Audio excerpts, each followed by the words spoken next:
Hello friends and welcome to EC GATE 2017। I am Satyavijay Tiwari. तो इसके पिछले वीडियोज में अपन ने केसीएल केवीएल स्टार डेल्टा से रिलेटेड कुछ न्यूमेरिकल प्रॉब्लम्स देखी थी। तो चलिए इसमें भी आगे बढ़ते हैं अपन। और आपने अगर अभी तक सीरीज़ से मेरे वीडियो नहीं देखे हैं तो पहले उनको सीरीज़ से वीडियो देखना स्टार्ट कीजिए, तब आपके कॉन्सेप्ट क्लियर होंगे। तो ठीक है, इसमें आगे बढ़ते हैं अपन। Find V X of the network shown. V X की वैल्यू फाइंड करनी है अपन को, ये वी एक्स की वैल्यू फाइंड करनी है। तो वी एक्स की वैल्यू कितनी हो जाएगी, यहाँ पर अपन ने के सी एल अप्लाई किया, के सी एल यहाँ पर अप्लाई किया तो यहाँ का वोल्टेज वी एक्स ही हो जाएगा, ग्राउंड के रिस्पेक्ट में है इसलिए यहाँ पर V one equals to V X हो जाएगा। तो V X upon one, V X upon one plus V X minus six upon one, ये भी जा रहा है तो प्लस टू वी एक्स, ये भी जा रहा है तो V one minus V two, तो V one minus V two equals to minus four है, तो minus four upon two equals to zero. जिसको आप सॉल्व करेंगे तो वी एक्स की वैल्यू 8/9 आपको मिल जाएगी। इसमें देखते हैं find V one of the circuit shown. ये कोई नेटवर्क आपको गिवन है, इसमें वी वन की वैल्यू आपको फाइंड करनी है। तो इसमें आप देखते हैं इस ब्रांच में करंट 4 एम्पियर आ रहा है, यहाँ पर 3 एम्पियर आ रहा है वी वन नोड पर। तो 4 आया, 3 आया, तो यहाँ पर कितना जाएगा, 7 जाएगा। 4 प्लस 3 7। जब यहाँ पर 7 एम्पियर का जा रहा है तो यहाँ पर वोल्टेज ड्रॉप कितना हो जाएगा, 7 इंटू 6 42 वोल्ट। और ये 7 आया आपका यहाँ तक, ठीक है। 7 आपका यहाँ तक आया और 4 इसमें चला गया, 4 इसमें चला गया, तो रिमेनिंग 3 आपका नीचे आएगा, रिमेनिंग 3 आपका इसमें से आएगा। तो यहाँ पर वोल्टेज ड्रॉप कितना हो जाएगा, 3 इंटू टू 6 वोल्ट इसमें वोल्टेज ड्रॉप हो जाएगा। तो सबका वोल्टेज ड्रॉप आपको पता चल गया इसमें। तो आप कैसे लिख सकते हैं इसमें, यहाँ से लिखना आपने स्टार्ट किया तो minus six minus 42 plus V one, इसके cross voltage drop V one है क्योंकि ग्राउंड के रिस्पेक्ट में है। तो यहाँ पर वोल्टेज हो गया वी वन, जो यहाँ पर वोल्टेज होगा वही वोल्टेज इस नोड का होगा। वोल्टेज हमेशा ग्राउंड के रिस्पेक्ट में होता है किसी भी पॉइंट का, तो यहाँ का वोल्टेज ग्राउंड के रिस्पेक्ट में होगा कितना, वी वन। तो यहाँ से आप वी वन की वैल्यू 48 कैलकुलेट कर सकते हैं। तो ठीक है, एक क्वेश्चन और देख लेते हैं। Find R one and R two of the circuit shown. ये कोई आपको नेटवर्क गिवन है, इसमें आर वन की वैल्यू फाइंड करनी है और आर टू की वैल्यू फाइंड करनी है। तो इसमें आपने नोड एनालिसिस अप्लाई किया, एक यहाँ पर नोड एनालिसिस, एक यहाँ पर नोड एनालिसिस, एक यहाँ पर नोड एनालिसिस, ठीक है। तो सबसे पहले अपन ने एट नोड 4 पर देखते हैं, इस नोड की बात अपन करें तो यहाँ पर देखते हैं 5 एम्पियर का करंट जा रहा है, मतलब यहाँ से 5 एम्पियर जा रहा है, यहाँ पर 10 एम्पियर जा रहा है। तो 10 यहाँ जा रहा है, 5 यहाँ जा रहा है। ये 10 और 5 कब जाएगा, जब यहाँ से 15 एम्पियर करंट आएगा, जब यहाँ से 15 आएगा तभी तो यहाँ पर 5 और यहाँ से 10 जाएगा। तो इस ब्रांच का करंट आप कैलकुलेट कर लिया 15। जब 15 करंट आ रहा है तो वोल्टेज ड्रॉप कितना हो जाएगा, 15 इंटू टू 30 वोल्ट। तो यहाँ का 30 वोल्ट हो गया, V2 हो गया आपका 30 वोल्ट, क्योंकि ये ग्राउंड के रिस्पेक्ट में है इसलिए जो यहाँ का वोल्टेज ड्रॉप है वही V2 का वोल्टेज ड्रॉप हो जाएगा। अब नोड 1 की बात की अपन ने, यहाँ पर KCL लगाया तो 10 ampere incoming current, 10 ampere incoming current equals to V1 minus V2 upon 14 outgoing current plus V1 minus V3 upon R1 outgoing current. इनकी वैल्यूज पुट कर दी अपन ने, तो आप R1 की वैल्यू निकाल सकते हैं यहाँ से।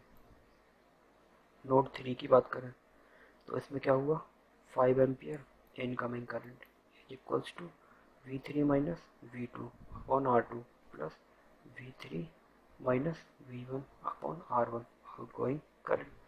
तो वैल्यू पुट की अपन ने, तो ऐसे आप R2 की वैल्यू भी कैलकुलेट कर सकते हैं। क्वेश्चन और देखते हैं, इसमें क्या है, V1 एंड V2 की वैल्यू अपन को फाइंड करनी है। V1 और V2 की वैल्यू फाइंड करनी है, तो इसको अपन ने ऐसे भी लिख सकते हैं, यहाँ पर ग्राउंड था, यहाँ पर भी ग्राउंड था, ठीक है। तो इंडिविजुअल यहाँ पर KCL लगा दिया, यहाँ पर भी KCL लगा दिया नोड एनालिसिस से, तो कितना हो जाएगा, V1 माइनस 2/2, V1 माइनस 2/2 जाने वाला करंट, और V1/2 प्लस V1/2 ये भी जाने वाला current, plus V1 minus V2/2 ये भी जाने वाला, इक्वल्स टू 0।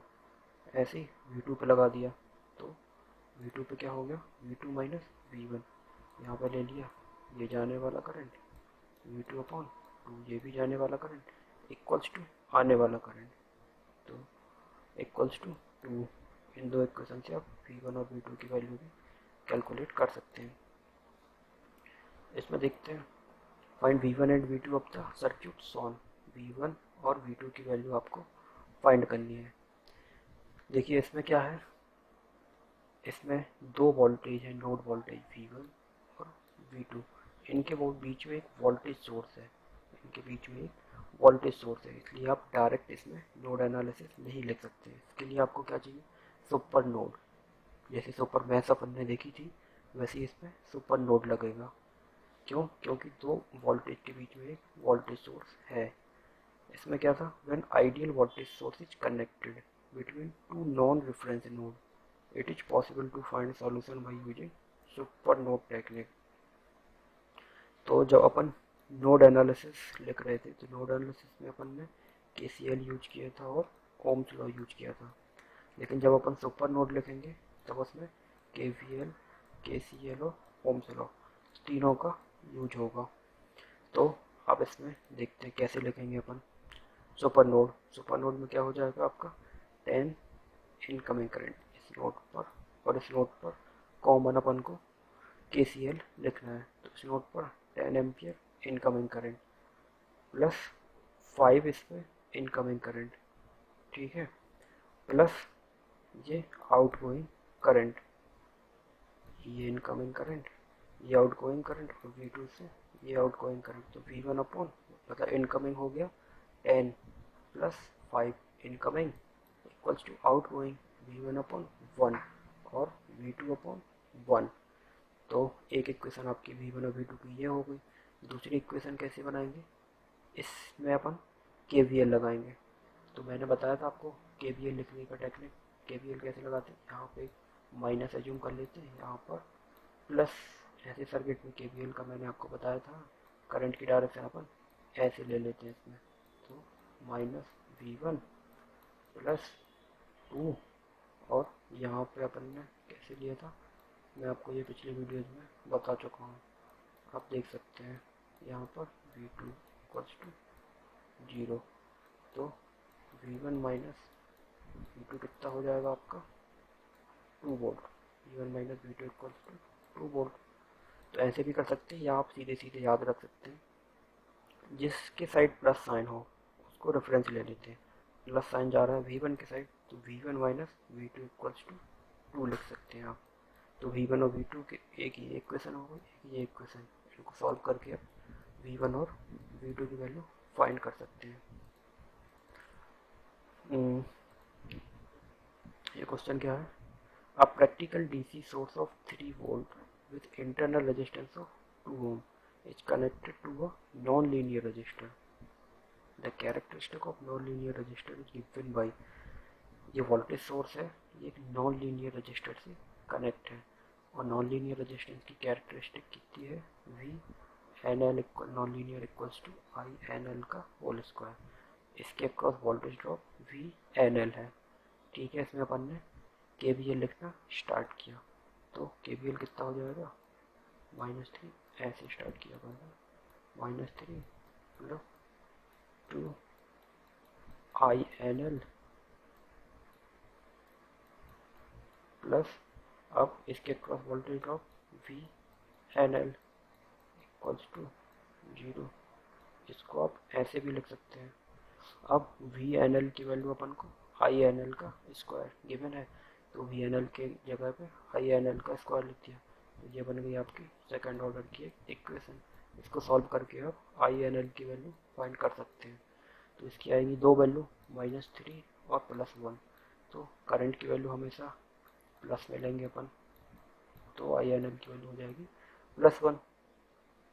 अब जब आई एन एल की वैल्यू +1 आ गई, वी एन एल क्या था आपका आई एन एल का होल स्क्वायर, तो ये हो गई वी एन एल की वैल्यू, और पावर कितना हो जाएगा V N L into I N L equals to 1 watt. ऐसे आप इसका पावर फाइंड कर सकते हैं। इसमें देखते हैं, a fully charged mobile phone is good for 10 minute talk time. During talk time battery deliver a constant current of 2 ampere. The voltage characteristic of battery is shown in the figure. जो battery की voltage characteristic है वो इनने यहाँ पे दे रखी है। Find energy of the battery during the talk time. Battery की अपन को एनर्जी फाइंड करनी है। मैं आपको सबसे फर्स्ट वीडियो में एनर्जी और पावर की डेफिनेशंस बता चुका हूँ, तो आप देख लीजिए उसको। इसमें आपको एनर्जी फाइंड करनी है। एनर्जी क्या होती है आपकी power into time. Power into time, ये वोल्टेज हो गया और टाइम के साथ इनने कैरेक्टरिस्टिक दे के रखी है, ठीक है।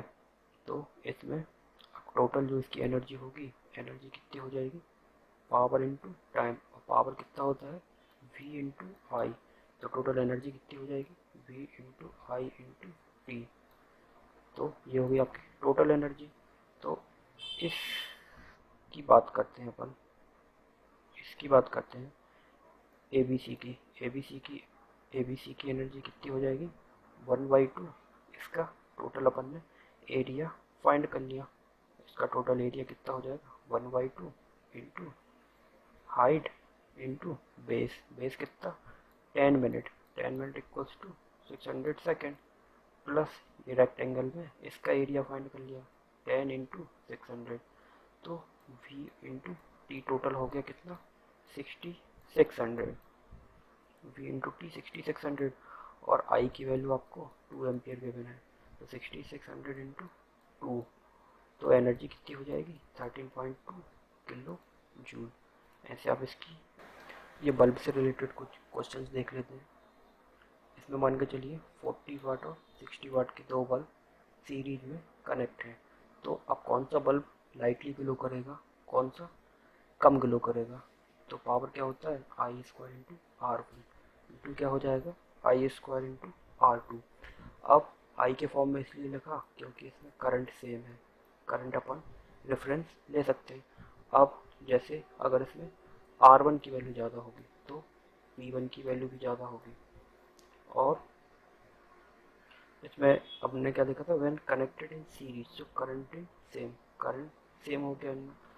मान के चलिए पैरेलल में आप वोल्टेज सेम होता है, तो वोल्टेज की फॉर्म में लिख सकते हैं R1 की वैल्यू ज़्यादा होगी तो P1 की वैल्यू कम होगी, R2 की वैल्यू ज़्यादा होगी तो P2 की वैल्यू कम होगी।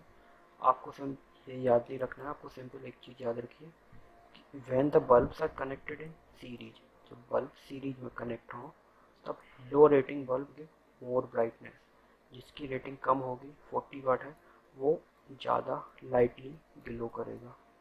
और when bulbs are connected in parallel तो high rating bulb give more brightness. जब पैरेलल में कनेक्टेड है तो 60 वाट ज़्यादा ब्राइटली ग्लो करेगा। तो ये आपको याद रखना है, सीरीज में लो रेटिंग और पैरेलल में हाई रेटिंग। तो ठीक है फ्रेंड्स, इस वीडियो में इतना ही। अगर आपको ये वीडियो अच्छा लगा हो तो इसको लाइक कीजिए, सब्सक्राइब कीजिए और कमेंट कीजिए। Thank you friend.